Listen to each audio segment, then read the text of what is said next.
Hello, everybody, and thank you for tuning in to the Liberty Report. With me today is Daniel McAdams. Daniel, good to see you. Good morning, Dr. Paul. And Daniel, I understand you have a little bit of laryngitis, but I don't think anybody's going to notice, so we're not going to worry about that, right? I won't talk too much. Well, this is a subject that sort of confirms what we've talked about for a long time. So we're not really going to present a new evidence of anything right now. We're going to talk about it from our viewpoint. But there was a Gallup Poll just came out recently, and they said they've been measuring around the world, and in particular in the United States, a freedom index. And that, lo and behold, as others have confirmed, that our country is less free than it was 10 years ago. But this one is a little bit more than the other ones have shown. That has been a significant drop in the last 10 years. 16% more people feel less free in this country. And, you know, a lot of people who are aware of current events, like our viewers, and know what's going on, they probably feel a lot less free than the others who sort of, you know, don't pay much attention to it, and as long as they can get by, they're okay. But I think this is a problem, and I think the one thing that was impressive to me on this one was where we dropped in ranking. I think we were 11th place 10 years ago, and now we're in, what, 74th? 71st, yeah. 71st place. So worldwide we have dropped, and yet most Americans naively, you know, would say, yeah, we're less free, but so is everybody else. And I think Canada's rating above us. Most people think they make fun of Canada, and yet they rate better on the freedom issue than we do. So, of course, this is important to know on which direction. Of course, I think we know which direction we're going in, and this confirms a lot of our suspicions. Yeah, and I think polls are interesting because they kind of take the pulse of the country. And as you mentioned, so this was a Gallup poll done earlier this month, so a very fresh poll. And it showed in 2006, 91% of Americans were satisfied with their level of freedom. Well, that's dropped now to 75% for 2007. So just 2017. So just as you say, in 10 years, that's a precipitous decline in how we feel about our freedom and liberty in the U.S. There are several factors that go into this. One that they detected in this survey was the sense of corruption in government. Big surprise. Yeah. But, you know, I think all governments tend to be corrupt. But for Americans, that was one of the issues that has been going on. And all we have to do is look at, you know, the recent election and listen to all the news going on. But also the economy is always a big issue too. That, you know, if you have a good job and your real wages are going up, and even if you have a few more details that are annoying in regulations and you feel less free, you don't worry as much about it if you know that you have a job, you're paying your bills, your kids are going to school, and you live in a neighborhood that you can trust. Then it doesn't matter much, but that doesn't seem to be the case now. The government tells us the unemployment rate is very low, but there's a lot of people very unhappy and very annoyed, which I think helps precipitate this sense of lack of freedom, because if you can't take care of yourself financially and you don't know if your job is going to be there, the tendency so much now has always been the majority of American people think, well, I don't have a job, it's the government's job to do this. It's not to make me more free and protect my liberties. They're to, you know, do something, make us more safe and make us more prosperous. So then they go back to saying, well, it's the government's fault. Another statistic that was interesting that they pointed out in one of the articles about this poll was that unemployment for 25 to 54-year-olds in America is worse than in the U.S. than in France, which you wouldn't think of. You think France, chronically low employment, problems with workforce. It's worse here. And they also mentioned that household income has been flat since 2007, but you would argue with that figure, right? No, it's been flat for a lot longer, because that very important date that I talk about a lot of August 15th in 1971 when we totally got off the gold standard, that this set the stage for all this. Of course, symbolically, the gold was at $35 an ounce then, and now it's $1,250 an ounce. So that tells you what's happening to the dollar.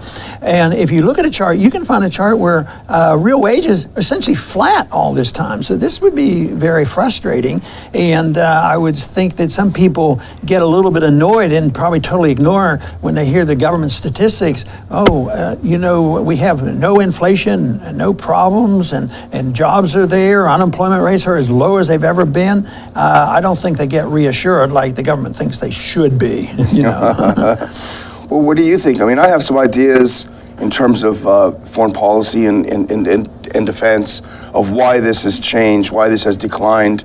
Do you have some ideas on economics or on the financial? Well, I do on that, but also have an opinion about that annoys people when you read stories about how unfair our judicial system is, you know, and when you think about it and you think about the war on drugs and what's happening, we have more prisoners and more regulations. I think that is readily apparent. I get so many stories of people, and we read them in newspapers over and over, you know, environmental infractions which are arbitrary, and people will literally go into prison for that.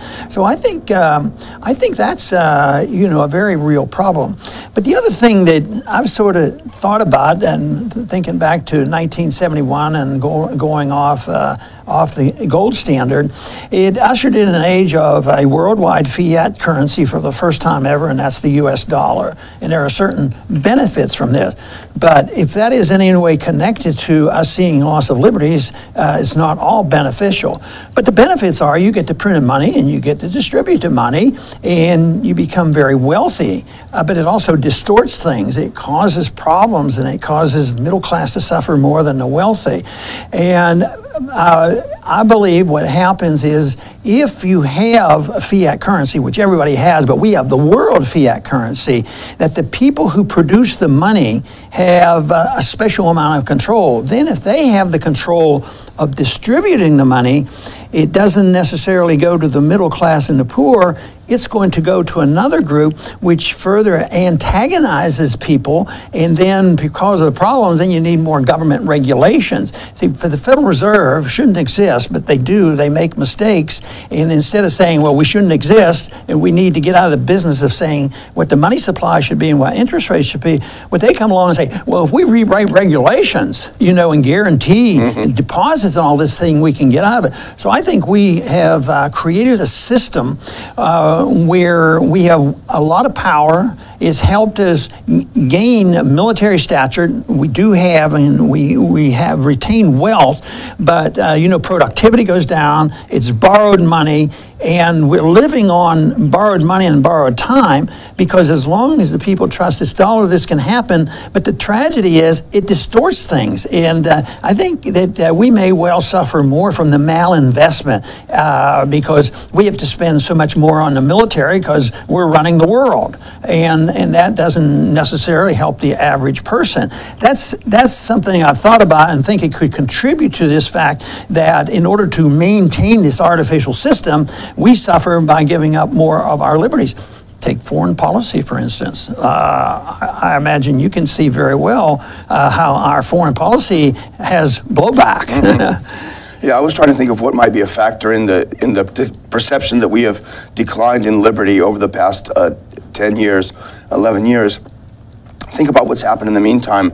The Snowden revelations, you know, and people say, well, not much has changed, but as we discussed when we talked to Edward, just knowing the extent of government surveillance, I think, was tremendous, and people understand that. I think maybe that has something to do with the perception that we're less free than we were. The other thing I would say, the ongoing wars, there was a lot of optimism when President Obama was elected in 2008. He promised that he would get us out of these wars. We'd get out of Iraq, we'd win the good war in Afghanistan and get out of it. And instead, he brought us into a bunch of other wars. So at least I hope maybe that might be going on in people's minds when they think about our freedom and why it's declined. Well, and I can mention an incident that was occurring yesterday that supports that position, but this gentleman isn't coming from our viewpoint, and that's Graham. You know, Lindsey Graham was very upset with somebody. He says, I want to know whether you guys spy on me. And every time I speak to a foreign dignitary as a senator, are you spying on me? And they couldn't answer it. And it got to be a lively little argument there. But the assumption there was, I'm a senator and I'm very special. But the principle was there. And I think what you're pointing out there and what Snowden has pointed out, that this is really massive, which most people have suspected. But I think everybody now thinks, no matter whether they're on the phone or the internet or on Facebook, they do know that everything is recorded. And I think it's this, maybe it's a subconscious thing that you are aware of, and you feel it, but you figure, what am I going to do? How can I fight this? How can I quit using the internet? I have to do emails, and you know, and then they'll say, well, if you have nothing to hide, don't worry about it, just get rid of it. But you know how ridiculous that argument is. But I think you would argue, and probably Ed Snowden would argue, that just people knowing it, changing their attitudes about it, even if they feel a sense of helplessness that we all feel as individuals, but that first step is to have the perception that this is a bad thing. Yeah, and I think that's healthy the more information they get. But on the foreign policy thing, you know, we date this 10 years, 15, 20, or back to the 71s of all these problems. But when feeling less free, I would think there's a lot of reason why there would be significant sensations like this since 2001, since 9/11, because of what's happened. So if we're in this position that we're the world policeman and we go over and we get involved in wars and many things, so we're in perpetual war, and the enemy is out there, and you know, right now Assad is ready to gas his own people, you know, and we have to do something. So scare the people up, and therefore, what do people do under war conditions? They want to be safe, and that was the saying. And you talk to some of these people on the telephone, why is Ron Paul not voting for this? Because we need to be safe, and this idea, we do have to give up some of our liberties to be safe. So they do this, but we're in perpetual wars, undeclared. We don't know who exactly the enemy is, because sometimes they say ISIS is the enemy, and sometimes we give weapons to ISIS, that whole nonsense. And maybe it's this confusion and distrust of government would make one feel, you know, less free. And of course, we are less free, because look at what we have to put up with TSA and all this surveillance. And that's related to, you have to have an enemy out there. And they would never say the American people are the enemy. But the secrecy and all, the secrecy is with the American people. Some of the whistleblowers are telling the American people the truth. They say, well, we have to stop them because they're releasing information to the enemy.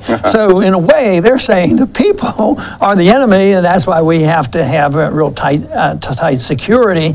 And I think you hear a story like that every single day. And maybe there's more people that maybe they don't get as worked up as we do about the loss of our liberties. But I think maybe your point is that maybe there are more people becoming aware of what's actually happening in our country. I think we have to, our job probably is to make sure that doesn't go towards cynicism, but it goes toward a feeling of activism, you know. And I think maybe this is not true, but I found it strange that about 2 or 3 days after our interview with Ed Snowden came out, CIA Director Pompeo said, well, the only reason there are all these leakers is people are lionizing Ed Snowden, they're worshiping Ed Snowden, you know. Maybe he watched the show. Yeah, there you go.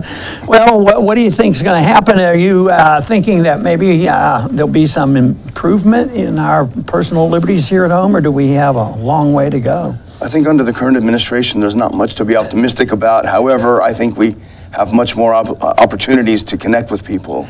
Yeah, and I think that is the case, and that's what this program is all about, the Institute for Peace and Prosperity, and optimism too, because we do work with a lot of young people, and it has to be the next generation that is going to make the corrections, because this system is going to come apart. We can't maintain the world currency and a policeman of the world and run up these debts. It's going to end. It is ending. Matter of fact, in this last week, we've seen a sharp drop in the dollar. Is that the opening salvo for the crash of the dollar? Not quite yet, but it's going to be steady, and it's been eroding, and the dollar's been eroding since 1971, and that's where the real value is. So I think that young people are waking up. I think the ammunition we have now for presenting a free society is much better than it was in the 1930s and back. I think there's a greater understanding about why monetary policy has to be looked at. I'm impressed with how many articles we're seeing in the financial news about,